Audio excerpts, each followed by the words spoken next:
I never thought the day would come when my own son would look me in the eye and tell me I was no longer welcome in his home, effectively throwing me out onto the street with less than $1,000 to my name. But that day came, and I swore then and there a quiet, cold vow that they would regret it. But before we dive deeper into how I built an empire from the ashes of their betrayal and reclaimed not just my life, but my dignity, please take a moment to subscribe to the channel and write in the comments what time it is where you are now.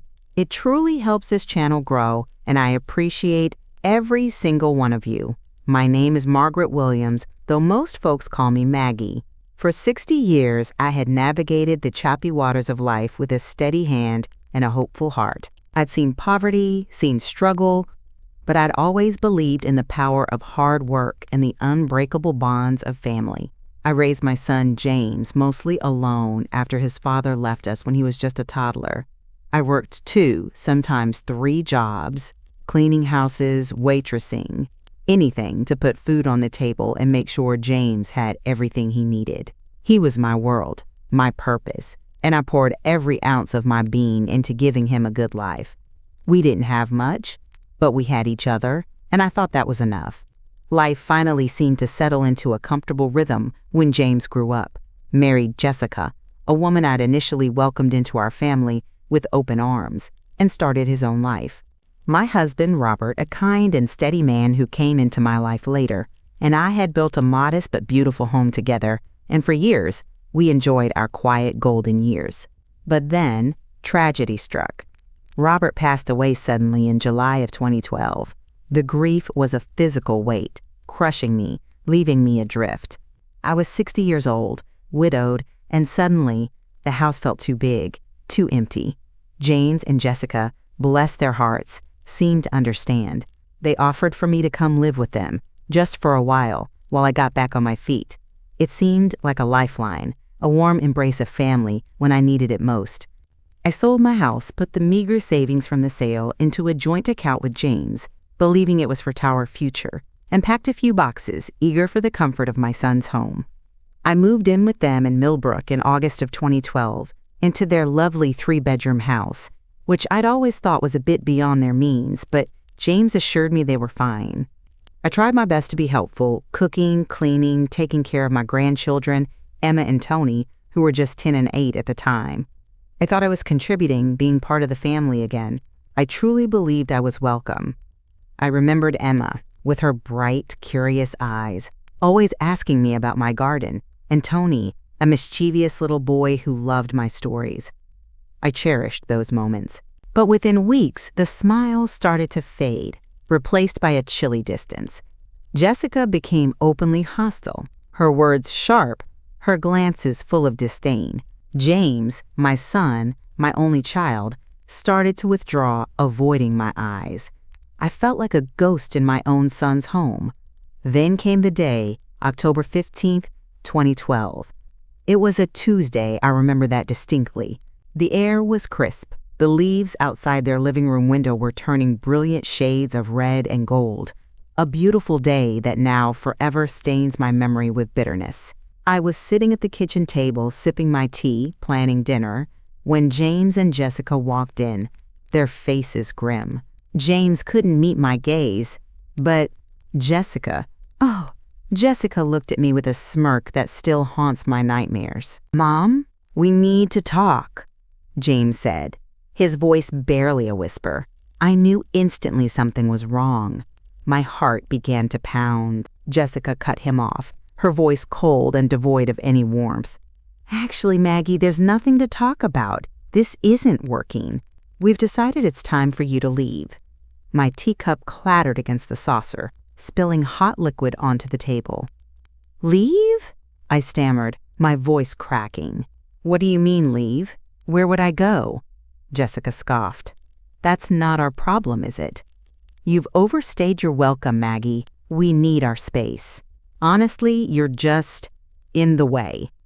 James finally looked up, his face a mask of shame and fear, but he said nothing, just nodded faintly as if confirming her words. The betrayal was a physical blow, worse than any punch. I had given this man my entire life, sacrificed everything, and now he was casting me aside like an old, broken toy. Jessica continued, "We've already packed your things, 2 suitcases, and here's what's left of your money." She slid a withdrawal slip across the table.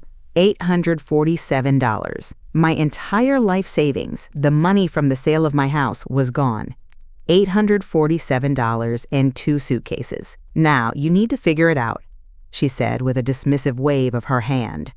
My grandchildren were at school, spared from witnessing their grandmother's humiliation, at least for that moment.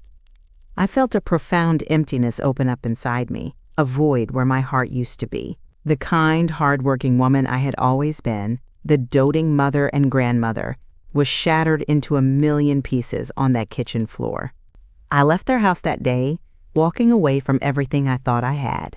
I took a cab to the nearest cheap motel I could find, the Sunset Motel on Route 9, a place where dreams went to die. The elderly desk clerk, Mr. Patterson, a kind soul with tired eyes, seemed to sense my despair. He gave me a room with a saggy mattress and a view of the highway, but he also offered a gentle smile and a hot cup of coffee, a small act of kindness that felt like a lifeline in a sea of despair. For days, I barely moved from that bed.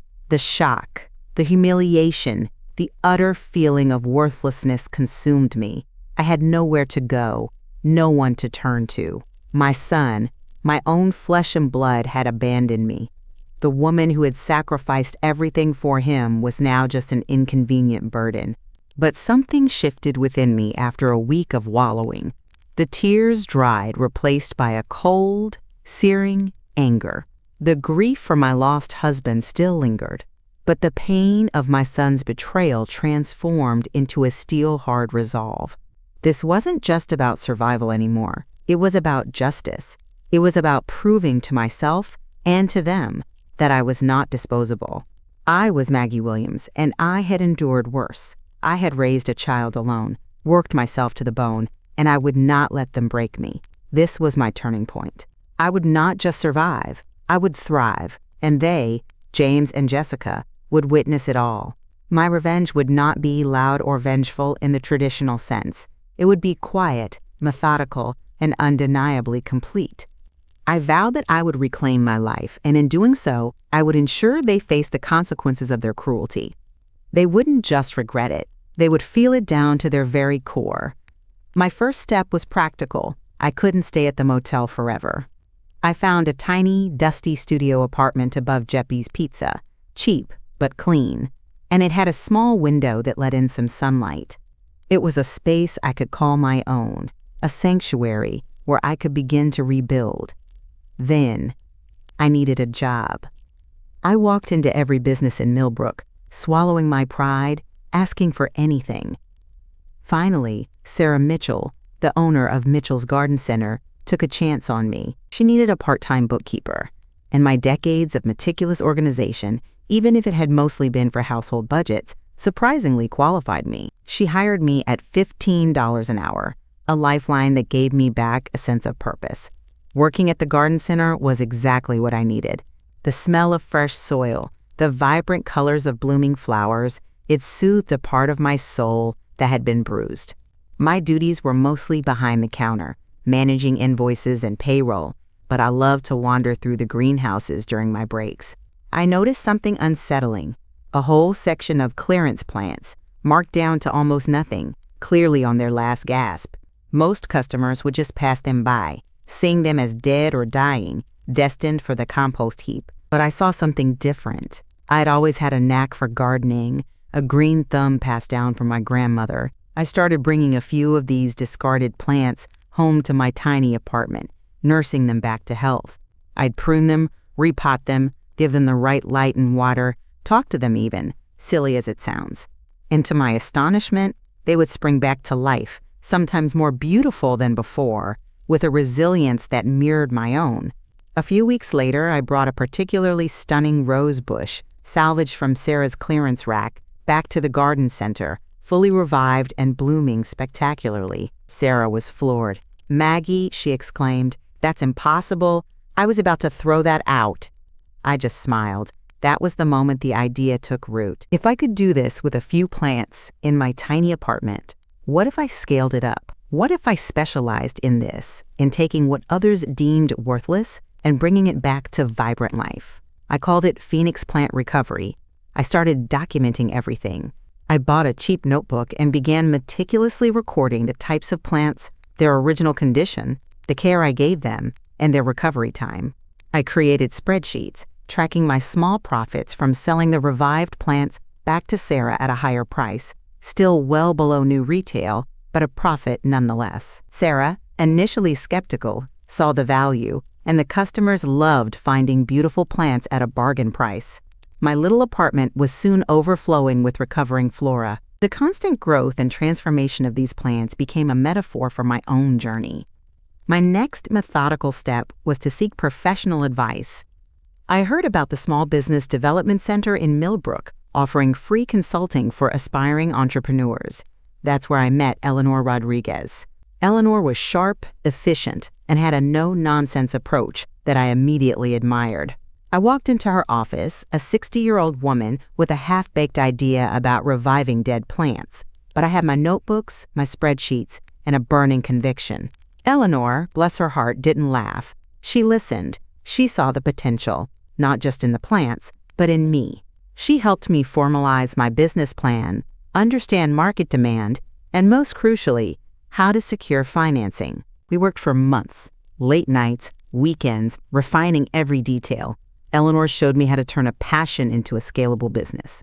Together, we mapped out a strategy. Phoenix Plant Recovery would acquire distressed or dormant plants from nurseries, garden centers, and even landscapers, giving them a second chance at life, then selling them to a market eager for quality plants at affordable prices.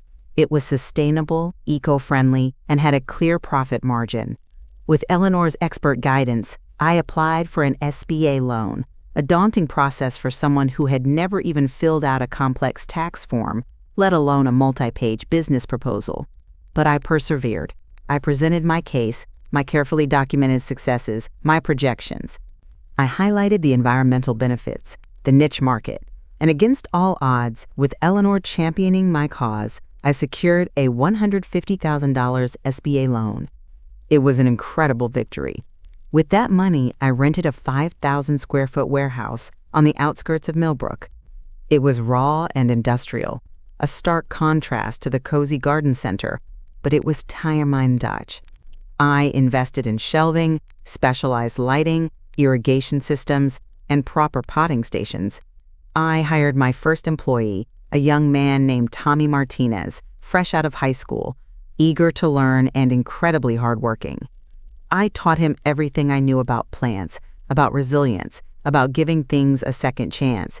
He reminded me of a younger me, full of untapped potential. We worked tirelessly, transforming that empty warehouse into a vibrant haven of green, bringing hundreds, then thousands, of forgotten plants back to life. Phoenix Plant Recovery flourished. Within 3 years, we had expanded our operations, securing contracts with major nurseries, offering to take their unsellable stock, turn it around, and split the profits. We became known for our innovative approach, our quality, and our commitment to sustainability. I was no longer just Maggie Williams, the bookkeeper.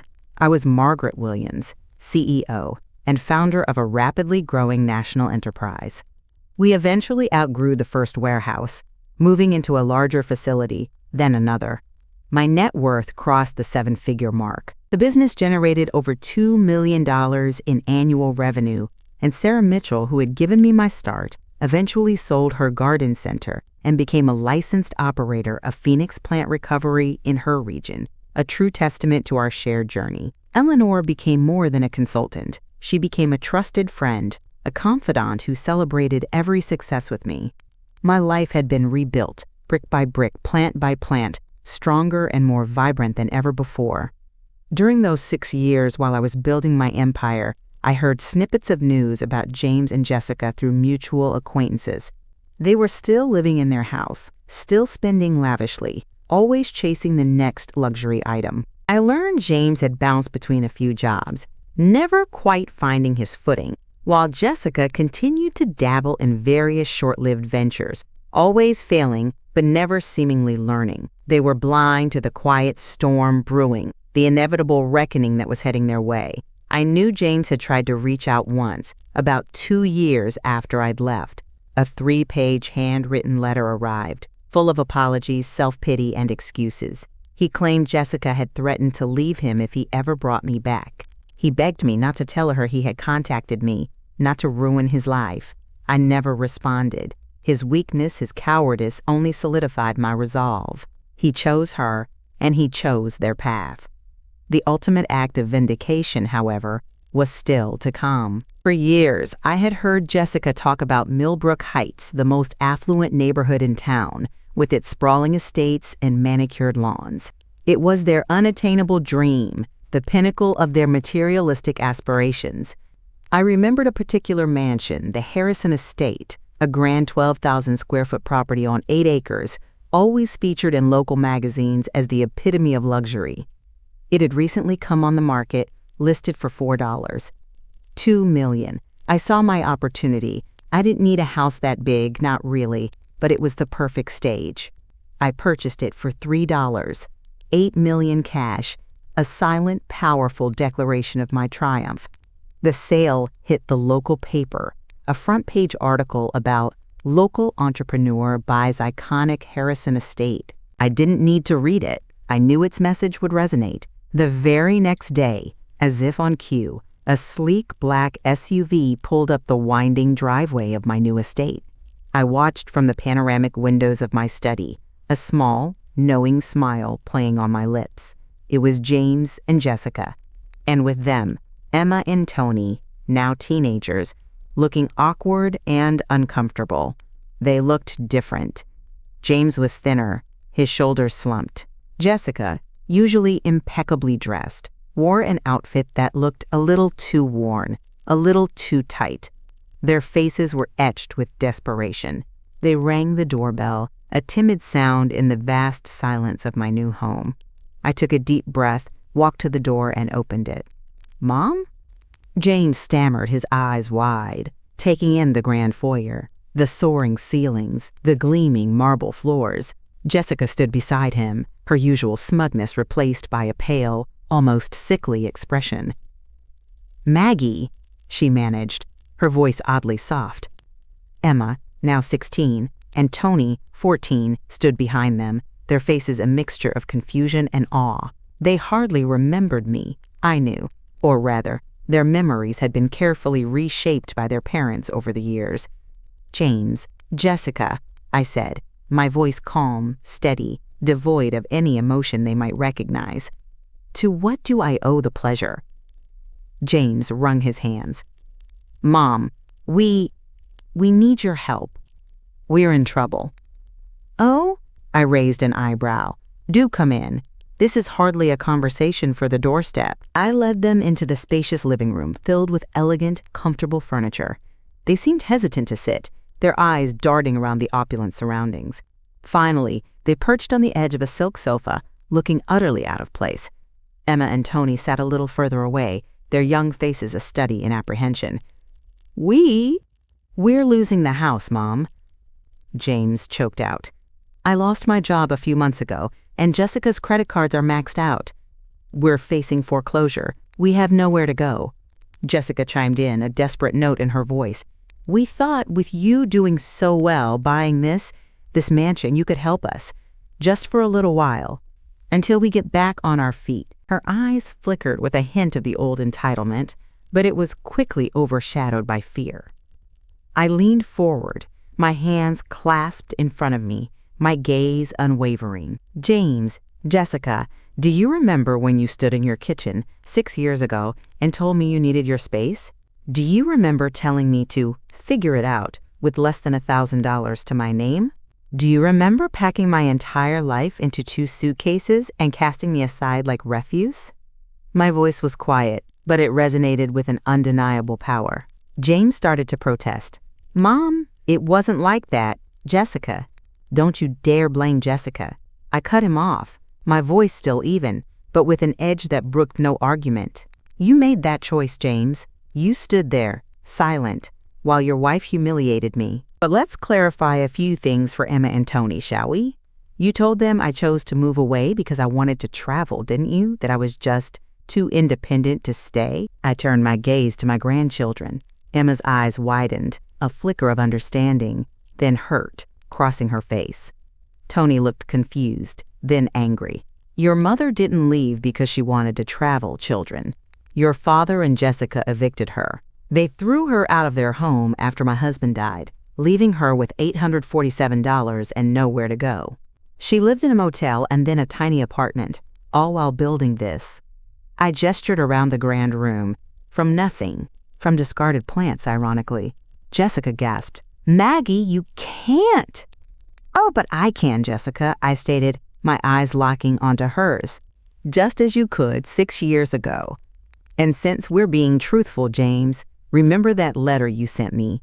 The one apologizing for your cowardice, admitting Jessica threatened to leave you if you brought me back, begging me not to tell her you even contacted me?